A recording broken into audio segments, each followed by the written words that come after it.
कभी कुछ फैसले दुनिया की राजनीति के नक्शे को हिला देते। मास्को की सर्द हवाओं में उस दिन एक गर्म खबर तैर रही थी। रूस ने तालिबान सरकार को आधिकारिक मान्यता दे दी। अफगानिस्तान के दूतावास पर अब तालिबान का झंडा लहरा रहा था। ये सिर्फ एक झंडा नहीं था, ये एक संदेश था कि तालिबान अब सिर्फ एक संगठन नहीं, एक मान्यता प्राप्त हकीकत बन चुका है। एक हकीकत जिसे दुनिया अब तक आधा अधूरा मान रही थी। जी हाँ दोस्तों, अफगानिस्तान, ये वो देश जिसने 4 दशकों से सिर्फ एक ही चीज़ देखी है, वो है युद्ध। रूस और अफगानिस्तान का रिश्ता नया नहीं है। कभी सोवियत संघ यहाँ युद्ध करने आया था।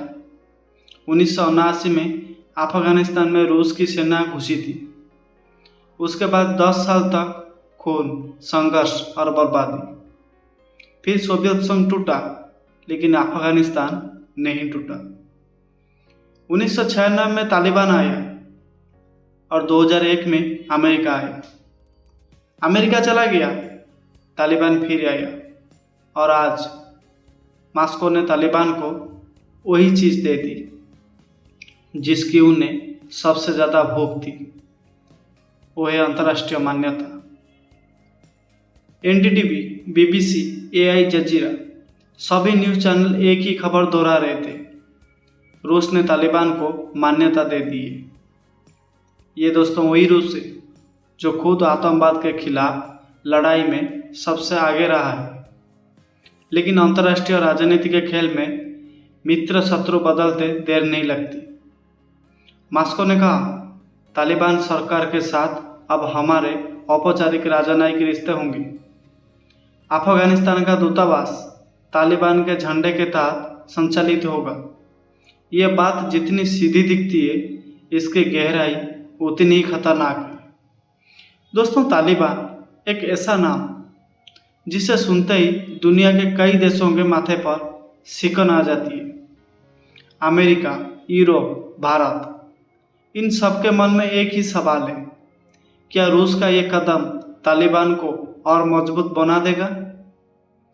क्या आतंकवाद को वैधता मिलने लगी है? लेकिन दोस्तों, रूस की सोच अलग है। रूस कहता है, तालिबान अफगानिस्तान की ज़मीनी हकीकत है।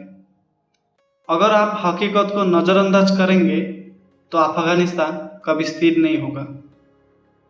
यानी रूस ने अपना दाव खेल दिया है। उसने साफ कहा, अब अफगानिस्तान में हमारी बातचीत तालिबान सरकार के साथ ही होगी। रूस के इस कदम के पीछे कई वजह है। पहला, अमेरिका से सवाल और बदला। रूस अमेरिका से नाराज है। यूक्रेन युद्ध में अमेरिका ने रूस को अलग थलग करने की कोशिश की। अब रूस अमेरिका के हर दुश्मन के करीब जा रहा है, चाहे ईरान हो, उत्तर कोरिया हो या अब अफगानिस्तान।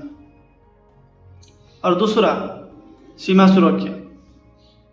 रूस को डर है कि अफगानिस्तान में अस्थिरता फैली तो आतंकवादी समूह रूस के पड़ोसी देशों में घुस सकते हैं। इसीलिए रूस चाहता है कि तालिबान के साथ सीधे बातचीत हो ताकि सीमाओं को सुरक्षित रखा जा सके। और तीसरा, नई आर्थिक दूरी। रूस, चीन, ईरान और पाकिस्तान ये एक नए गठजोड़ की तरफ बढ़ रहे हैं, और अब तालिबान भी इस खेम में आ सकता है। दोस्तों, अफगानिस्तान दूतावास के ऊपर जो कि जब नया झंडा फहराया गया तो वो सिर्फ कपड़ा नहीं था, वो तालिबान की अंतर्राष्ट्रीय मान्यता का पहला अध्याय था। अफगानिस्तान की राजधानी काबुल से लेकर मास्को की सड़कों तक ये तस्वीर वायरल हो गई। तालिबान के प्रवक्ता ने कहा, हम रूस के इस फैसले का स्वागत करते हैं। हम उम्मीद करते हैं कि अन्य देश भी हमें मान्यता देंगे। लेकिन क्या वाकई दुनिया तैयार है? दोस्तों, भारत इस खबर से बहुत परेशान है। लेकिन क्यों? क्योंकि अफगानिस्तान में भारत ने अरब डॉलर के प्रोजेक्ट्स लगाए थे। स्कूल, अस्पताल, सड़कों का निर्माण। भारत चाहता था कि अफगानिस्तान एक लोकतांत्रिक और स्थिर देश बने, लेकिन तालिबान के सत्ता में आने के बाद भारत ने अपनी दूतावास बंद कर दी थी। अब जब रूस तालिबान के साथ रिश्ते बना रहा है तो भारत के लिए कूटनीतिक दावे पेंच और कठिन हो जाएंगे। भारत के लिए सबसे बड़ा सवाल, क्या हमें तालिबान को मान्यता देनी चाहिए या खुद को अफगानिस्तान से दूर रखना चाहिए? दोस्तों, अमेरिका अभी तक चुप है, शायद इसीलिए क्योंकि यूक्रेन युद्ध में अमेरिका पूरी तरह से उलझा हुआ है। यूरोप के देश भी इस फैसले को देख रहे हैं, लेकिन खुलकर विरोध नहीं कर रहे। ऐसा लग रहा है जैसे दुनिया जानती है कि तालिबान को ज्यादा देर तक नजरअंदाज नहीं किया जा सकता। रूस का ये कदम एक ट्रिगर है। हो सकता है कि आने वाले दिनों में ईरान, चीन और पाकिस्तान भी तालिबान को खुलेआम मान्यता देंगे, और अगर ऐसा हुआ तो अमेरिका और भारत की अफगान नीति को बड़ा झटका लगेगा। दोस्तों, तालिबान इस वक्त दुनिया को भरोसा दिलाने में लगा है कि वो पहले जैसे नहीं है। उन्होंने रूस को भरोसा दिया है कि वो आतंकवादियों को अपनी जमीन इस्तेमाल नहीं करने देंगे। तालिबान कहता है, हम अफगानिस्तान को शांतिपूर्ण और इस्लामिक तरीके से चलाना चाहते हैं, लेकिन क्या तालिबान बदला है या सिर्फ चेहरा बदला है? दुनिया का यकीन करना बहुत मुश्किल है। दोस्तों, तालिबान को रूस की मान्यता मिलना एक छोटे कदम जैसा दिखता है, लेकिन ये कदम दुनिया की कूटनीतिक चालों में भूचाल ला सकता है।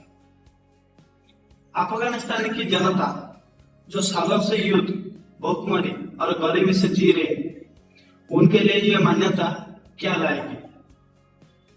अमन या ज्यादा शक्ति?